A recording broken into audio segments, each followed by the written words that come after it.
The 90s. What a decade. They had rollerblading, weird fashion, Coolio, the Y2K crisis, and that's it. Regardless, even if you didn't live it, the decade was legendary.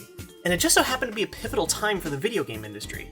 With the revolution of real-time 3D graphics allowing for three-dimensional console games for the first time, numerous video game companies attempted to make the jump from 2D to 3D.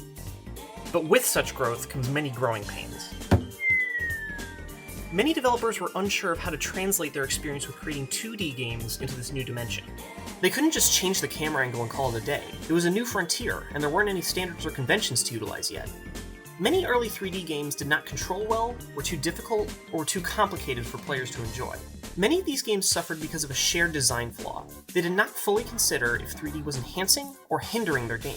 It was like those first ever 3D movies in the 50s where they put too much focus on the fact that it's in 3D instead of just making a good movie that just so happens to be in 3D. Likewise, it felt like these developers were trying to make a game in 3D, and the game part just sort of fell by the wayside, when they should have focused their efforts on making a good game. But then, descending from the heavens in 1996, came a new game. A pioneer that would set the standard for the third dimension, and gave millions of people a glimpse of the gaming world's bright future. And that game was Super Mario 64. It's me, Mario! Hello!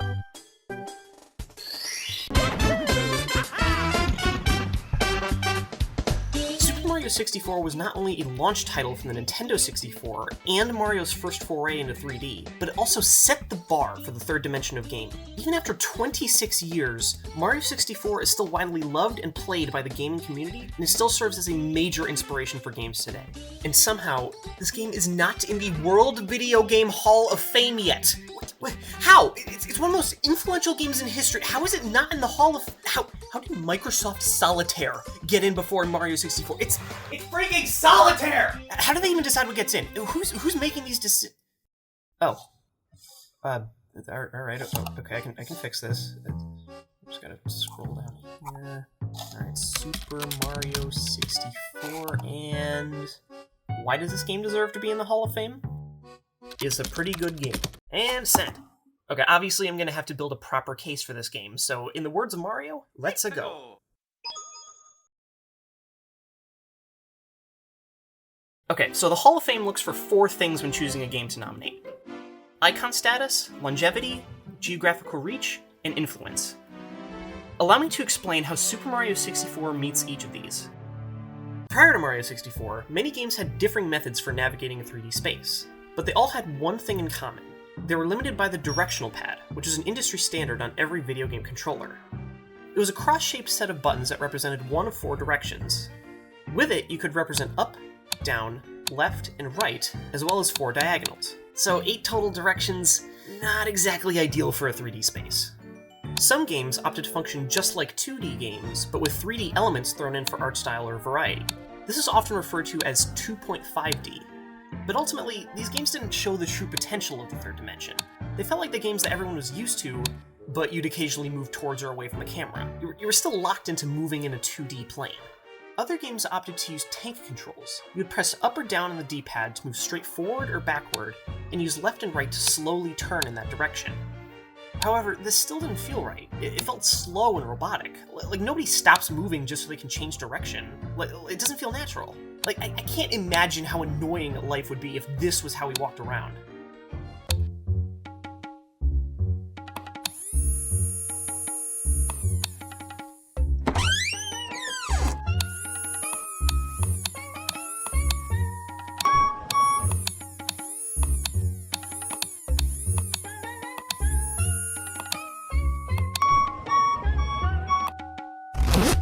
It doesn't feel right, does it? A few games like Crash Bandicoot used 8-way movement, which technically gave you access to all directions, but only in 45-degree increments. It was a step in the right direction, but it wasn't quite there. But that's when Nintendo burst in and said, "Hold my controller." This is the Nintendo 64 controller, which was designed alongside Super Mario 64. And speaking of design, why does this thing have 3 grips on it? Like, Nintendo realizes that we have 2 hands, right? It doesn't matter, people bought it anyway. The middle grip of the controller proudly featured a control stick. This was a precision joystick that could be pushed to any angle with any amount of force, and the game would react accordingly. In Mario 64, you could nudge the stick slightly to start walking very slowly, and increase your speed by pushing the stick further. You could change Mario's direction on a dime just by pushing the stick in a different direction. You could even make Mario skid to a stop by quickly pushing the stick the opposite way. Or you could spin around in circles and make Mario run around like a dog chasing his own tail. The control stick was a huge leap ahead of the classic D-pad, and Super Mario 64 utilized this input innovation in tandem with the 3D environment to show the world what was possible. Pretend I didn't hit that wall. Additionally, the N64's controller featured a secondary D-pad called the C buttons in order to control the game's camera. Prior to this, 3D game cameras either didn't turn at all or were locked to your character's perspective. Simply glancing around your environment was a chore. Mario 64's camera glided freely throughout the environment, and the player could direct the camera to turn in a direction by pressing it on the C buttons. Additionally, you could zoom the camera in and out. If you zoomed it all the way in, you could guide Mario's gaze with the control stick too. This amount of camera control was so foreign at the time that Nintendo contextualized it as a flying character filming Mario on his adventures, reporting it like a news broadcast. This game innovated in 2 aspects of 3D games that needed improvement: movement and camera control. And the insane part is, they nailed it on their first try. And on top of that, the game is fun! Imagine that! Mario's first 3D game literally blew every other game out of the water. It was a smashing success. The game sold nearly 12 million copies across the globe, and it became the top-selling game on the Nintendo 64. Mario #1! Woohoo! With that many copies sold globally, Mario 64 definitely checks off the geographical reach criteria.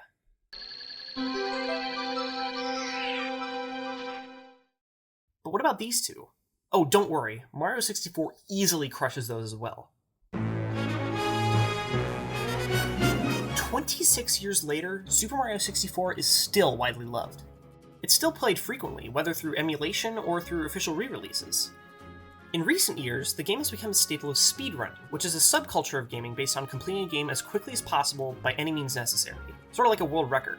Because of the smooth movement and freedom that Mario 64 allows, it makes for an incredibly fun challenge to race through this game. In fact, the game has become so synonymous with speedrunning that a popular YouTube animator made a parody of Mario 64 centered around speedrunning, with 24 million views, which helps further cement the game in internet culture. There is also a microcosm of gamers who create modifications for Mario 64, hacking their own content into the game.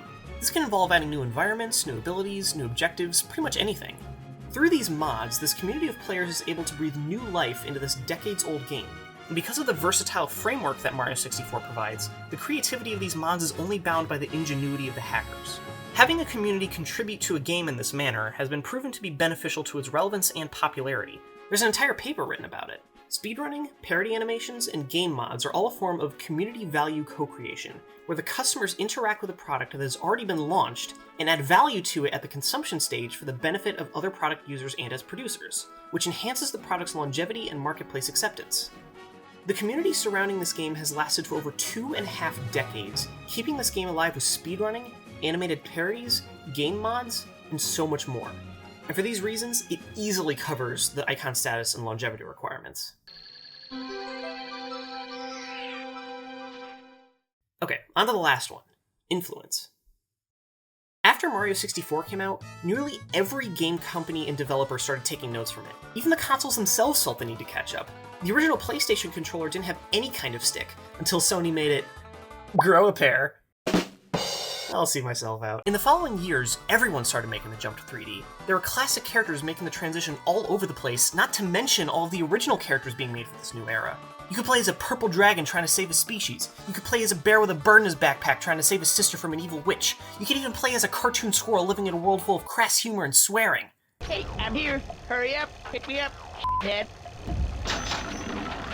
Every game now had a solid foundation to work off of thanks to Mario 64. Even if a given game wasn't a platformer, they still used the now standard control stick for smooth 360-degree movement, and a secondary control stick became the standard way to move the camera. With how far these 3D games have come since then, and the games industry as a whole, one can only wonder what we'd be doing if Mario 64 didn't come out. Would we be researching how video games can train doctors to perform surgeries using robots?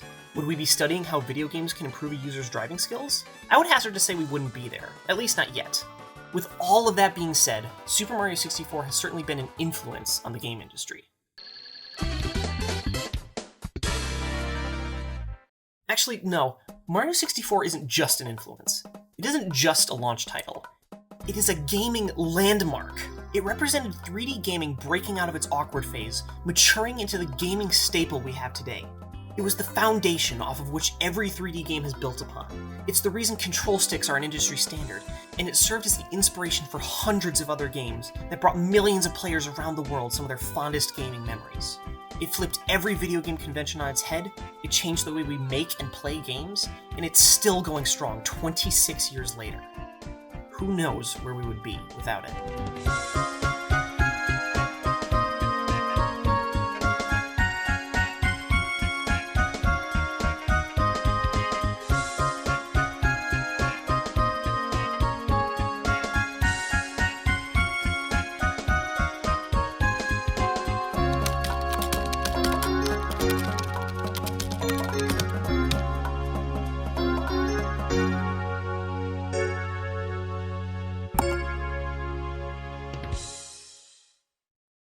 Oh, and by the way, I noticed that 98.9% of you are not subscribed.